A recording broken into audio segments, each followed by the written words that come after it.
બગદાણા બબાલમાં આખરે મિત્રો આજે 22 દિવસ બાદ એક સૌથી મોટો ધડાકો થઈ ગયો। આખરે મિત્રો નવનીતભાઈ વારંવાર કહેતા હતા કે મારી ઉપર જે હુમલો કરવામાં આવ્યો છે એ હુમલો માયાભાઈ આહિરના દીકરા જયરાજભાઈ આહિરે કરાવ્યો છે।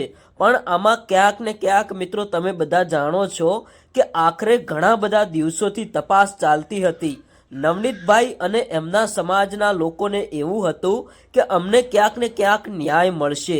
મિત્રો અત્યારે હાલ તમે બધા જોતા હશો કે સોશિયલ મીડિયાની અંદર એક જ ચર્ચા ચાલી રહી છે।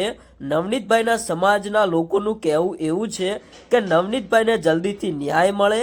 તો મિત્રો આમાં ક્યાંક ને ક્યાંક ઘણા બધા લોકો એ જાણવા માંગતા હતા કે નવનીતભાઈ પર જે હુમલો કરવામાં આવ્યો છે એ હુમલો કરાવ્યો તો કરાવ્યો કોને। અત્યારે હાલ અમુક લોકો તો એવું કહેતા હતા કે માયાભાઈ આહિરના દીકરા જયરાજભાઈ આહિરે આ હુમલો કરાવ્યો છે। પણ આમાં ક્યાંક ને ક્યાંક મિત્રો પોલીસ તપાસ કરતી હતી, એસઆઈટીની ટીમ તપાસ કરતી હતી। તો મિત્રો અત્યારે હાલ એક સૌથી મોટા ચોંકાવનારા સમાચાર મળી ગયા। હા મિત્રો, આપણે બધા રાહ જોઈને બેઠા હતા, આપણે બધા જાણવા માંગતા હતા કે આખરે નવનીતભાઈ ઉપર હુમલો કરાવ્યો તો કરાવ્યો કોને। આ મિત્રો નવનીતભાઈ ઉપર જે મારવા આવેલા આરોપીઓ એ જ હવે ખુલાસો કરશે કે એમને નવનીતભાઈ ઉપર હુમલો કરવાનું કહ્યું તું કોને। કારણ કે મિત્રો અત્યારે હાલ તમે બધા જાણો છો કે એસઆઈટીની ટીમ તપાસ કરી રહી હતી। આમાં મિત્રો 2 દિવસ પહેલા 10 આરોપીઓ ઝડપાયા। પછી મિત્રો અત્યારે હાલ એક સૌથી મોટા સમાચાર મળ્યા કે આમાં એક 11મો આરોપી પણ ઝડપાઈ ગયો છે।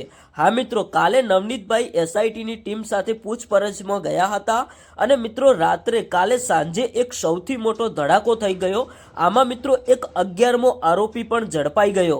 હા મિત્રો, તમે બધા જાણો છો કે નવનીતભાઈ ઉપર હુમલો થયે આજે 20 થી 22 દિવસ થઈ ગયા અને મિત્રો 2-3 દિવસે એક આરોપી ઝડપાઈ રહ્યો છે।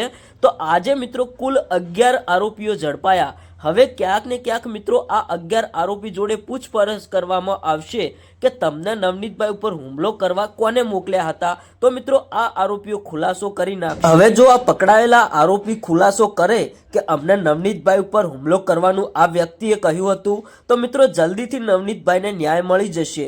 પણ આમાં ક્યાંક ને ક્યાંક અત્યારે હાલ પોલીસ અને એસઆઈટીની ટીમનો નવો શું વળાંક આવે છે, નવો શું રિપ્લાય આવે છે, એ માહિતી આપણે તમને નવા વિડીયોમાં આપતા રહીશું। અત્યાર સુધી તો 11 આરોપીઓ ઝડપાયા છે। નવા સમાચાર કોઈ નવા વિડીયોમાં આપતા રહીશું, તો આપણી આ યુટ્યુબ ચેનલને સબસ્ક્રાઇબ કરીને રાખજો।